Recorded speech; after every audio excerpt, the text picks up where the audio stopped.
మొలకలెత్తిన విత్తనాలు అంటే వజ్ర సమానమని నేను చెప్తుంటాను.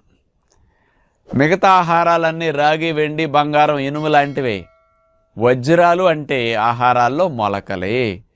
మొలకలకు సాటి పోటీ మరొక ఆహారం లేదని మీరు గ్రహించాలి. అలాంటి మొలకల్ని ఏ రకాలు తినాలి, ఎన్ని తినాలి అనే సందేహం వస్తుంది. మనం రకరకాలు ఉన్నప్పటికి కూడా కాస్త సులువుగా మెత్తగా ఉండాలి, తక్కువ సమయంలో తినగలగాలి, నోటికి బాగుండాలి కదా. ఇవన్నీ ఆలోచిస్తే కాస్త మాంసకృతులు లాంటి ఎక్కువ కావాలి. కాబట్టి పెసలు, అలసందలు అంటే బొబ్బర్లు, శనగలు, ఈ 3 రకాల గింజల్ని కామన్గా వాడుకోమంటాం. ఇవి కొంచెం నమలటానికి మెత్తగా ఉంటాయండి, తినటానికి కూడా రుచిగా అనిపిస్తాయి ఈ 3 రకాలైతే.